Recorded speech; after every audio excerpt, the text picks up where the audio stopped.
Welcome to Jackson Lewis's podcast, We Get Work.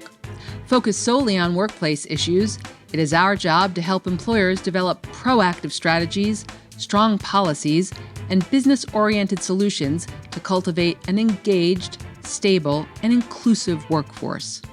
Our podcast identifies issues that influence and impact the workplace and its continuing evolution, and helps answer the question on every employer's mind: how will my business be impacted? United States technology employers increasingly look to add skilled AI talent to their ranks, including J1 research scholars and F1 STEM students. For organizations who do, it's crucial to consider recent United States Citizenship and Immigration Services policy changes and upcoming regulations, which are important when developing new pathways and improving programs to attract and retain top foreign nationals with AI experience. On this episode of We Get Work, we discuss recent regulatory developments in streamlining visa processes for non-citizens who seek to enter the U.S. to study, research, or work in an AI position or industry.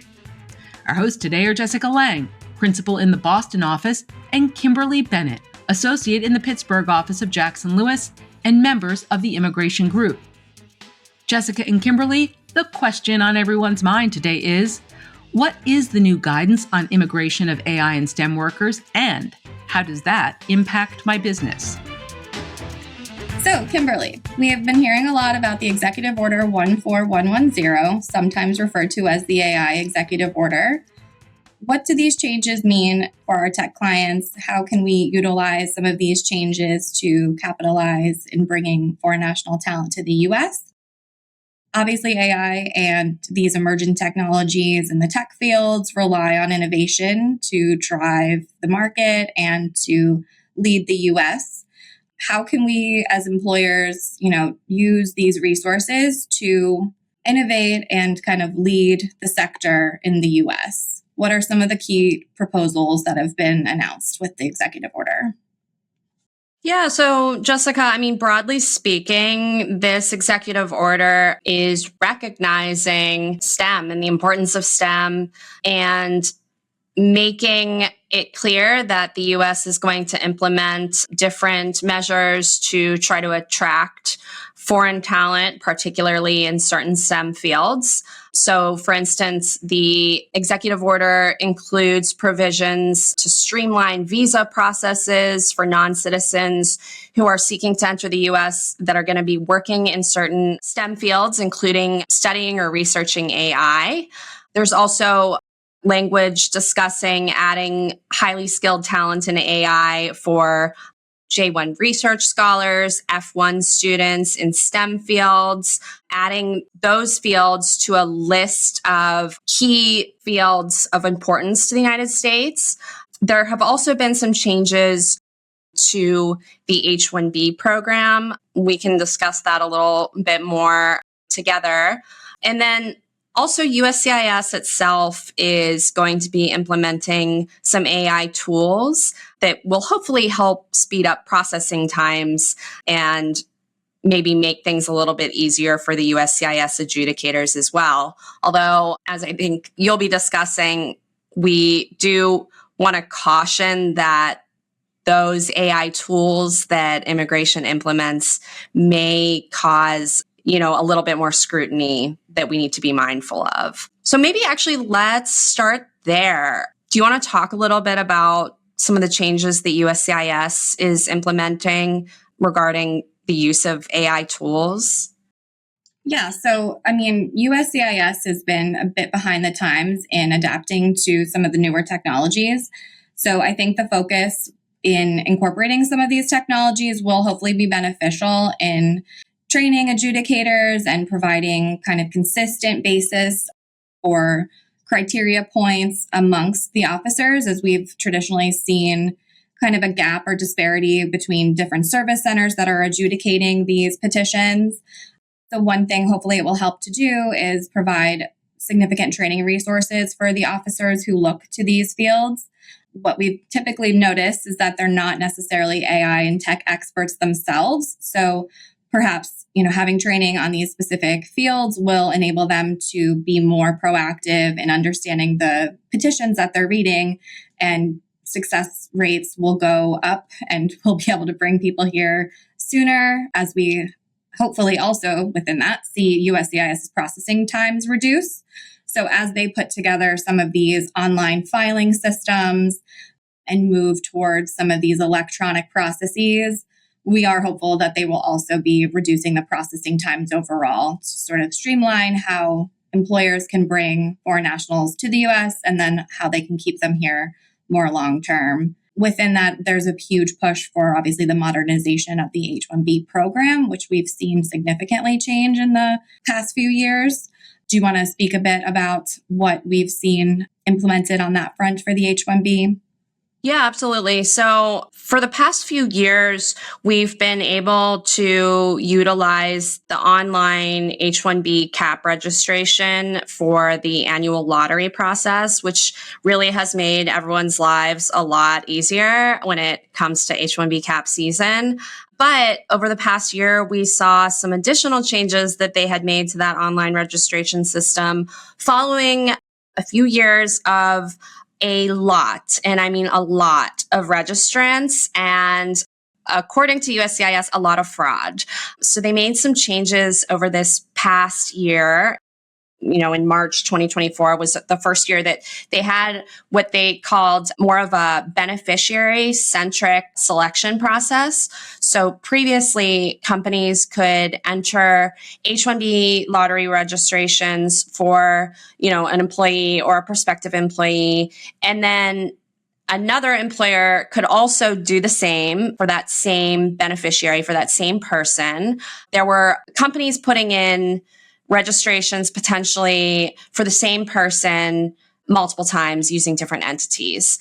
By switching to the beneficiary-centric selection process, rather than being able to put in a registration for the same person multiple times, now the registration is focused on that individual themselves rather than on the companies putting their registration in.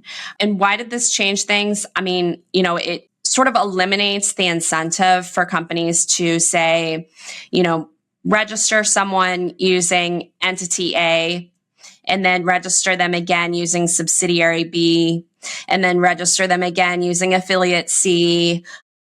So now with this beneficiary-centric selection process, we saw less registrations in the past year, which increases the chances of selection for those that actually, were entered into the lottery. The other change that we saw was changes to the MyUSCIS accounts generally. So they are moving towards online filings, and they do have the capability to allow online filings for certain types of applications and petitions now. But as part of that move, they changed the account for both the attorneys and the employers so that now employers can have these sort of enterprise accounts. They can have multiple contacts being able to use, the same company account. So, if you have an HR person sitting in one office that is in charge of all the H-1B registrations for the people in their office, you can have another HR person sitting in a different office be in charge of a whole other group of H-1B lottery registrations. So that change, I think, was helpful in kind of making the process a little smoother and also allowing for the future changes the USCIS is going to make where, online filings become more of the norm rather than the exception. And I know, personally in my own attorney USCIS account, I can see, so there's certain paper filings that I might file and they start showing up in my account, even though I can't do anything, like there's no functionality yet. I can't do anything with them, but I can see them. And so I can kind of get an idea of where USCIS is going with the accounts, and I can start to see how it's going to be really helpful and definitely streamline the process and also just make it a lot more visible to us on where our cases stand. So I am actually super excited for those changes. There were some other changes with the H-1Bs. Maybe you want to talk about some of the new guidance or the proposed changes that will clarify and broaden H-1B eligibility. Yeah, so this is actually a huge win, in my opinion, for tech. Typically, USCIS, again, might not be experts when they're reviewing these petitions. And so by redefining what qualifies as, quote, a specialty occupation, which is the baseline foundation for an H-1B visa, this really helps tech companies and emerging technology companies to get their H-1Bs approved without the difficulty, burden of facing a request for evidence, particularly positions like data scientists or AI engineers, BI developers, and some of those more nuanced positions didn't quite fit in a category that Department of Labor understood to be a, quote, specialty occupation. So by redefining what that means in a clarifying practice pointer, we're now able to capitalize on certain definitions and alternatives that may help somebody qualify for the visa. So that's definitely huge in my opinion. And I think in our own practice across Jackson Lewis, we've seen a reduction in requests for evidence and being able to cite to these new definitions and the new language that's come out of the executive order. So overall, really helpful for our clients. They're also clearly focusing on entrepreneurship through some of the executive orders and the International Entrepreneur Program. As Department of Labor and DHS kind of streamline these processes, they've also tried to adapt or clarify what it means to qualify under certain other categories, like the O1 visa or the national interest waiver. Have you seen any of these sort of come to fruition since the order has been announced? So, yeah, actually, in terms of what you were just talking about with entrepreneurs, I actually just did a consultation the other day with a student who started their own company, of course, while they were in grad school. It's a tech company, and they wanted to know if they are able to utilize their optional practical training to work for their own company as an entrepreneur. And I let them know about the new changes, the new guidelines that now recognize, or at least clarify, that as an entrepreneur, you can utilize your OPT work authorization to work for, your own company that you've started. So that's one area in which, we're already seeing people being able to utilize that. Where before, it's not that you couldn't necessarily do that, but it wasn't made clear. And I think actually with a lot of the things that we're talking about today, particularly in terms of the USCIS policy guidance changes that they've made, it's not so much that they've actually changed anything, but that they've made it clear that you can or cannot do certain things, right? So you mentioned the O1 and the national interest waiver. You really could be working in any field, including STEM fields or in AI previously and qualify, but the regulations, the way that the policy guidance was worded, it didn't really recognize or give pertinent examples of how somebody working in those fields could meet the regulatory criteria.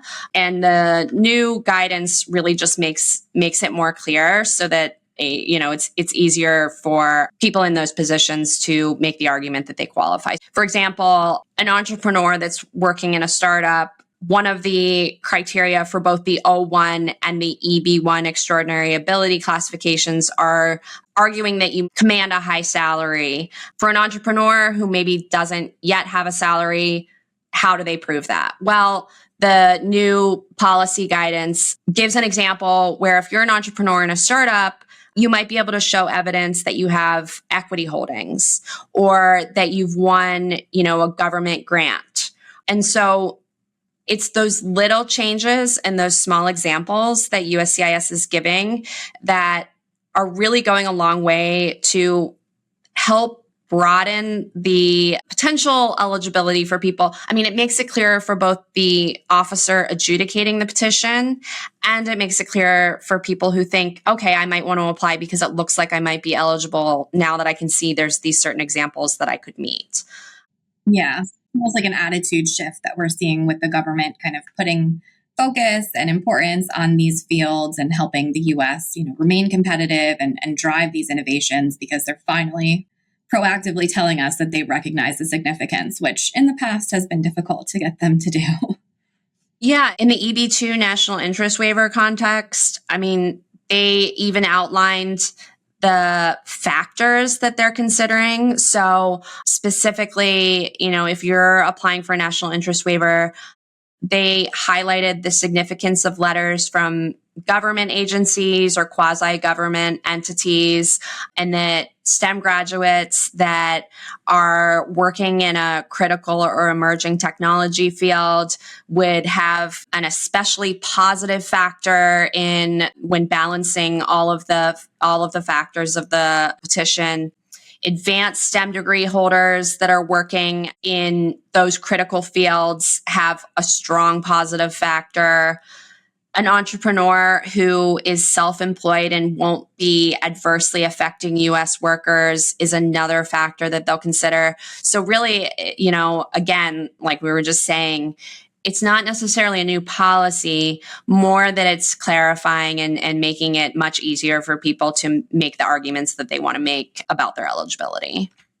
Yeah, I think, and I hope there's still more to come as they implement some of the pieces of the executive order. But like you definitely mentioned before, there's always the balancing of the pros and the cons. So, being careful as an employer and filing your H-1Bs and making sure that you're consistent across your petitions, I think is going to be more important as we move forward because of the use of AI that they'll be implementing on the government side, because they'll have the ability to sort of formalize and scrape petitions and compare against one versus the other. They'll have, I think, more resources now available to them, which should be a good thing. But of course, everything can be used however they wish.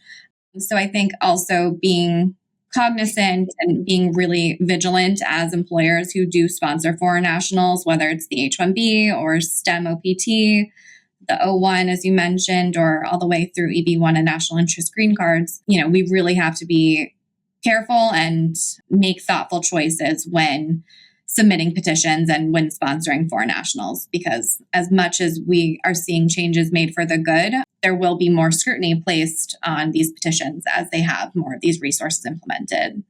Yeah, and I think as practitioners, we need to be really mindful of some of the RFEs, the requests for evidence that we're getting as they start rolling out these AI tools in their adjudication processes. I'm curious to see what kind of requests we're going to see. I just envision this like nightmare scenario where there's this crazy AI written request for evidence. I just imagine this nightmare scenario where it's giving us requests that are not actually, they're not actually reading the petition, but having AI read it and interpret it and coming up with, crazy conclusions. And so I think as practitioners, we just need to be really aware of, what we're seeing and being able to report that so that USCIS can improve their tools if need be. And then the other thing is, like you touched upon, just the use of those tools may lead to increased fraud review and enforcement. And so employers just need to be super aware that, everything you submit to the government, they have. And as they roll out these tools, they're going to be uploading it, like that data will be there and it will be there forever. So that's something that kind of gives me a little bit of pause, even though, I am looking forward to faster processing times. Well, hopefully they'll just focus on training first and then move on to the more fancy equipment. But yeah, I think hopefully this really does mark, a shift in the government's view of foreign national talent in tech and biotech and life sciences and AI and all of these critical fields, as we as practitioners know, are so crucial to the US and maintaining our ability to stay at the forefront of these fields and contribute to, the US economy and also to the world stage. So at least it's sort of I think it's the beginning. So hopefully we'll continue to see more expansion of these programs, and the sort of intricacies will extend into other areas of immigration to really pave the way and kind of streamline these paths for employers. This isn't the first time that we've seen immigration or the government make changes that provide more opportunities for STEM students. So in particular, I'm thinking of the 18-month STEM OPT extension for students who studied a STEM field and are working for an E-Verify employer participant. That said, I think this is just a good time to remind employers that, if you would like to take advantage of that 18-month STEM extension if you have employees that are on OPT work authorization. But remember that if you enroll in E-Verify, you have to use E-Verify. You are now obligated to use E-Verify with every hire, not just for your STEM OPT employee. So just reminding employers that, take advantage of the changes that are being made if they benefit you as an organization. But remember that they come with, there's a reason that they're incentivizing employers to use E-Verify. There's give and take, right? So that's just something that I think, I'd like to remind employers that you still have to make sure that your HR processes are buttoned up and that you're being compliant in all areas, including, E-Verify, I-9s, et cetera. And I guess just on that note, another quick note on that is that with the focus on STEM and AI, another reminder that as an employer, you still have to comply with U.S. export control laws. And as we're dealing with some of these technologies, that may be a factor. So as a company, you need to make sure that your HR is trained in, how to not discriminate against people, but also how to comply with the U.S. export control laws. So just another thing to mention and another thing to make sure that you call Jackson Lewis about if you're not sure. Yeah, we will keep everybody updated as the situation develops. Hopefully, we'll see some more positive changes and implementations come out of the executive order. Obviously, this is a big year all around for changes in government, and we'll see where the cookie crumbles. But hopefully, all good things for our tech clients. And yeah, we'll continue to be vigilant and keep you all updated. Thanks, Jessica. Thanks, Kimberly. Thank you for joining us on We Get Work. Please tune in to our next program where we will continue to tell you not only what's legal, but what is effective. We Get Work is available to stream and subscribe on Apple Podcasts, Libsyn, SoundCloud, Spotify, and YouTube. For more information on today's topic, our presenters, and other Jackson Lewis resources, visit jacksonlewis.com. As a reminder, this material is provided for informational purposes only. It is not intended to constitute legal advice, nor does it create a client-lawyer relationship between Jackson Lewis and any recipient.